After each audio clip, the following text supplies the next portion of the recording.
శ్రీమాత్రే నమ. జయ గురు దత్తాత్రేయ నమ. ఈ వీడియోలో మనం మేషరాశి వారికి బాధక గ్రహాలు ఏ విధంగా ఇబ్బంది పెడతాయి, ఏ సమయాల్లో జాతకుడు జాగ్రత్త తీసుకోవాలి అన్న విషయాన్ని ఈ వీడియోలో పరిశీలిద్దాం. మరి మేషరాశి అంటే మనకి అది చెరరాశి. చెరరాశులకి 11వ స్థానాధిపతి బాధకుడు అవుతుంటాడు. అంటే దాన్ని బట్టి మనకి మేషరాశి వారికి బాధకుడు శనిగ్రహం అవడం జరుగుతుంది. అలాగే ప్రతి రాశికి కూడా ఆ రాశి నుంచి అష్టమాధిపతి కూడా చాలా వరకు జాతకుడి యొక్క కష్టాలకి కారణమవుతూ ఉంటాడు.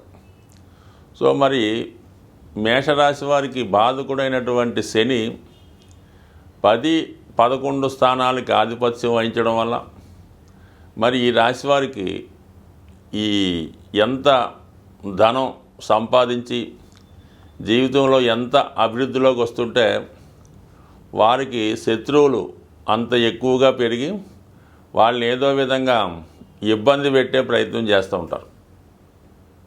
అంటే ఈ బాధక గ్రహం విజృంభించి జాతకుడు పతనానికి దగ్గర బంధువులే చాలా వరకు ప్రయత్నం చేస్తూ ఉంటారు.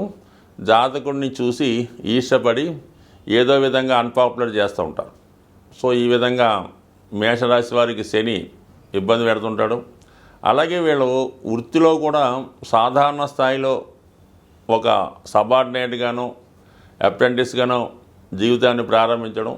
చాలామంది ఏంటంటే వారు పెద్దవారు చేస్తున్నటువంటి వ్యాపారాన్ని తండ్రి గారితో కలిసి వ్యాపారం స్టార్టింగ్ చేసి తర్వాత సొంతంగానే వ్యాపారం స్టార్ట్ చేసి జీవితంలో పైకి రావడం జరుగుతుంటుంది. ఆ పైకి రావడం వల్ల ఏమవుతుందంటే ఆటోమేటిక్గా వీళ్ళకి శత్రువులు పెరుగుతూ ఉంటారు. వృత్తిలో ఎదిగే కొద్దీ వీళ్ళకి కూడా ఒక విధమైనటువంటి నష్టం కలుగుతూ ఉంటుంది. అది ఎవరి వల్ల? కేవలం వీడి దగ్గర పనిచేస్తున్నటువంటి పనివారి వల్ల, వీళ్ళ దగ్గర బంధువుల వల్ల జరిగే అవకాశం ఉంటుంది. కాబట్టి సో ఏదైనా వీళ్ళు ముఖ్యంగా వీడి దగ్గర పనిచేస్తున్నటువంటి వారితోనూ దగ్గర బంధువులతోనూ చాలా జాగ్రత్తగా వ్యవహరించాలి. అలాగే బాధక గ్రహం ఎప్పుడూ కూడా ఎల్లవేళలా బాధకుడైతే అవడం. ఎప్పుడైతే జాతకుడికి బ్యాడ్ టైం స్టార్ట్ అయిందో ఆ టైంలో బాధకుడు తన యొక్క ప్రభావాన్ని చూపడం జరుగుతుంది. అప్పటి వరకు జాతకుడికి ఆ దశను బట్టి బాధకుడితో కలిసి ఉన్నటువంటి గ్రహాలను బట్టి చాలా వరకు వృత్తిలో అభివృద్ధి అవ్వడమే జరుగుతూ ఉంటుంది. ఉదాహరణకి ఈ బాధక గ్రహం అయినటువంటి శని భగవానుడు మేషరాశి అధిపతి అయినటువంటి కుజగ్రహంతో కలిసినప్పుడు జాతకుడు ప్రారంభంలో ఎక్కువగా ఇంజనీరింగ్ టెక్నికల్ రంగాల్లోనూ రియల్ ఎస్టేట్ రంగంలోనూ బాగా రాణించగలిగి బాగా ఎదిగిన తర్వాత ఆల్ ఆఫ్ ది సడన్గా డౌన్ అవ్వడం జరుగుతుంటుంది. అలాగే వివాహ విషయంలో కూడా చాలా ఇబ్బందులు ఎదుర్కోవడం జరుగుతూ ఉంటుంది. అలాగే ఈ బాధక గ్రహం నుండి శుక్రుడు ధనాధిపతి అయినటువంటి శుక్రగ్రహంతో కలిసి ఉన్నప్పుడు ఏమవుతుందంటే సాధారణంగా ఇతనికి వివాహం తర్వాత కలిసి రావడం, అలాగే భార్య కూడా కొన్ని సందర్భాల్లో ఉద్యోగం చేయడం కానీ భార్య ద్వారా అదృష్టం కలిసి రావడం కానీ వస్తూ ఉంటుంది. చాలా సందర్భాల్లో భార్య ద్వారా అత్తమామల ద్వారా అభివృద్ధి రావడం, భార్య పేరుతో చేసే వ్యాపారాలు కలిసి రావడం జరుగుతుంది. కానీ ఆల్ ఆఫ్ ది సడన్గా ఏదో విధంగా మళ్ళా వైవాహిక జీవితంలో ఇబ్బందులు రావడం, దాని తర్వాత భార్యాభర్తల మధ్య ఎడబాటు చికాకులు చాలా వరకు విభేదాలకు కారణం కూడా అవుతూ ఉంటుంది. అంటే ఈ బాధగ్రహం పైకి తీసుకెళ్ళేంత వరకు ఫేవర్గా ఉన్నంత వరకు చాలా ఫేవర్ చేస్తుంటుంది. సడన్గా ఏమవుతుందంటే ఎప్పుడో జాతకుడు పైకి రాబోతులకి ఆటోమేటిక్గా ఏదో ఒక కారణాల వల్ల అదే ఏ సమయంలో ఎక్కడ ఎదిగాడో అక్కడే డౌన్ఫాల్ అవ్వడం జరుగుతుంటుంది. ఈ శుక్ర శనుల కాంబినేషన్ కూడా భార్య ద్వారా విశేషంగా కలిసి వస్తుంది.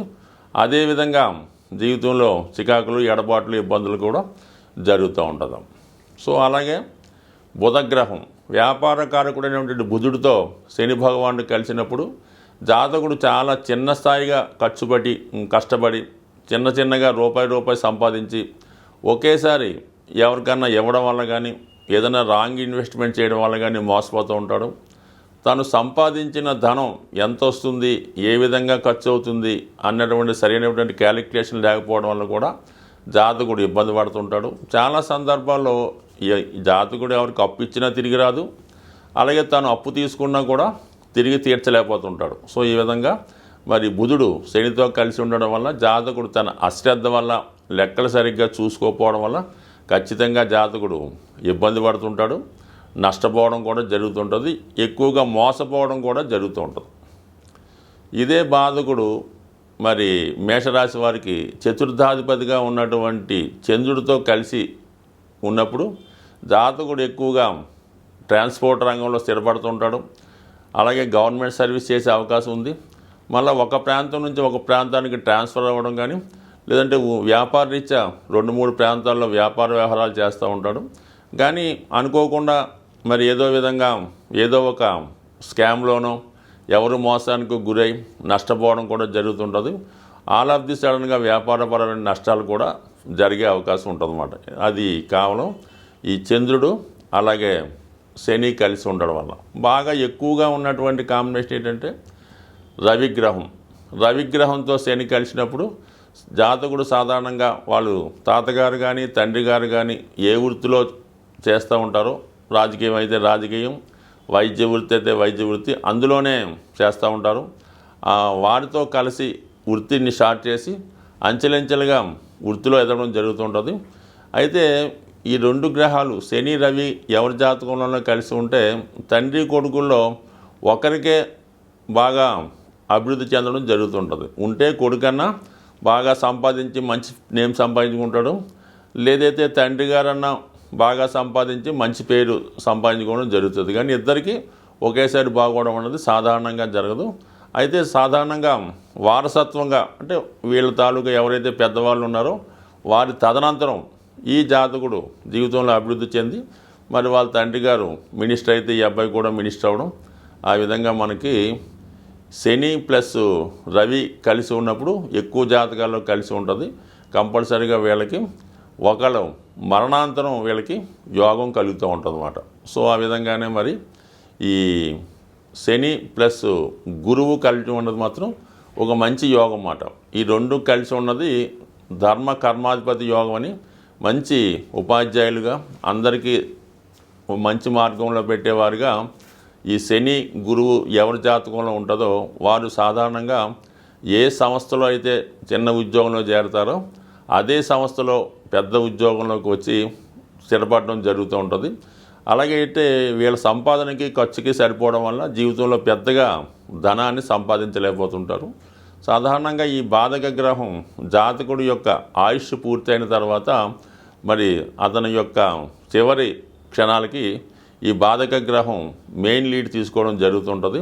బట్ ఏదైనా కూడా జాతకంలో మిగతా గ్రహాల ప్రభావం బట్టి ఉంటుంది తప్ప ఒక్క గ్రహం బట్టి మాత్రం ఏ ఫలితం కూడా జరగదు.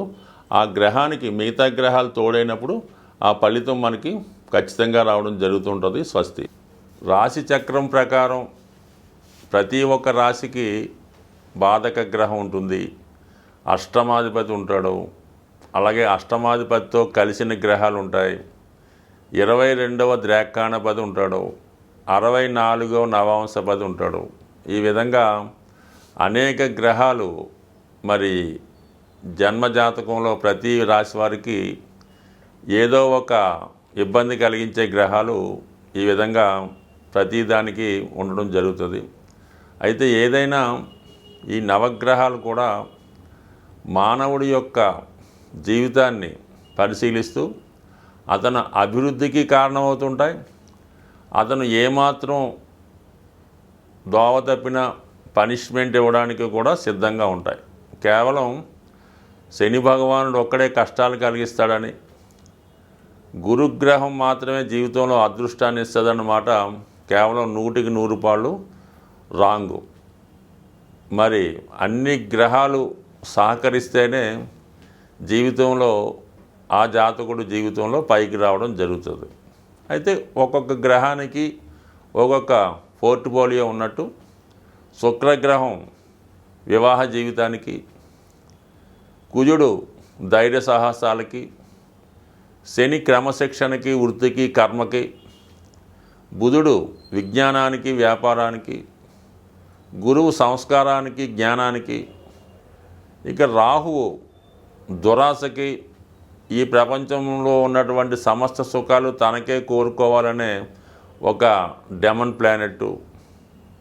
దానికి పూర్తిగా ప్రతిదీ వైరాగ్యంగా, ప్రతిదీ వదులుకొని, అంటే కేతువు మరి తలలేని మొండెం కాబట్టి కేతువు హృదయంతో ఆలోచిస్తుంటాడు. ప్రతిదీ కూడా సాఫ్ట్ కార్నరు, ప్రతిదీ వదులుకోవడం. ఈ విధంగా ఆధ్యాత్మికవేత్తలకి, సన్యాసులకి, మరి బ్రహ్మచారులకి, అటువంటి వాళ్ళకి కేతు కారణం అవుతుంటాడు. ఏదైనా అన్ని గ్రహాలు సహకరిస్తేనే జాతకుడికి ఉత్తమ జాతకంగా పరిగణించబడుతుంది. ఏదో కొన్ని గ్రహాలు సహకరిస్తే 50% అనుకూలిస్తూ ఉంటాడు. కేవలం 1-2 గ్రహాలు అనుకూలిస్తే ఏదో జీవితం అలా సాఫీగా జరుగుతుంటుంది. బట్ ఏదైనా ప్రతి గ్రహాన్ని కూడా మరి గ్రహాలు కూడా దేవతల యొక్క స్వరూపాలు కాబట్టి అవి జప దానాల ద్వారా, పూజల ద్వారా, రత్నధారణ వల్ల ఖచ్చితంగా గ్రహాలు మనకి అనుకూలిస్తాయి. అయితే ఏ గ్రహం అయినా కష్టపడకుండా మాత్రం ఎట్టి పరిస్థితుల్లో కూడా ఫలితం ఇవ్వదు. కేవలం మనం ఉంగరం పెట్టేసుకున్నామంటే జీవితం మారదు. ఎవరికో ఒక 10,000 ఇచ్చి జపం చేయించామన్నా కూడా జీవితం మారదు. మనకి ప్రస్తుతం జీవన విధానంలో జాతకుడికి ఏది అవసరమైతే ఉంటుందో సుమారుగా మనకి వివాహ ప్రయత్నం చేస్తున్నాడు, వివాహం కుదరలేదంటే కుజుడికి జపం చేసేద్దామండి, శనికి దానం ఇచ్చేద్దామంటే మాత్రం ఎట్టి పరిస్థితుల్లో కూడా మీరు ఎన్ని సంవత్సరాలు ఇలా చేసినా కూడా జరిగే అవకాశం ఉంది. అంటే మీరు వివాహానికి ఎంతవరకు యోగ్యత కలిగి ఉన్నారు, మీకు ఎటువంటి భార్య వచ్చే అవకాశం ఉంది అన్న విషయాన్ని బాగా పరిశీలించి మీ ప్రయత్నం మీరు చేస్తూ ఉంటూ కొంతవరకు ఈ పూజా కార్యక్రమాలు స్వయంగా చేసుకుంటే కంపల్సరీగా మీ యొక్క ఆశయం నెరవేరుతుంది తప్ప కేవలం ఈ గ్రహాలు మనం వాటిని ప్రసన్నం చేసుకుంటే అవి శుభగ్రహాలుగా వరాలిస్తాయి. వాటిని నిర్లక్ష్యం చేసి వాటికి సంబంధించిన తప్పు కార్యక్రమాలు చేస్తుంటే అవి బాధకుడుగా మరి జాతకుడి యొక్క పతనానికి కారణమవుతుంటాయి. స్వస్తి.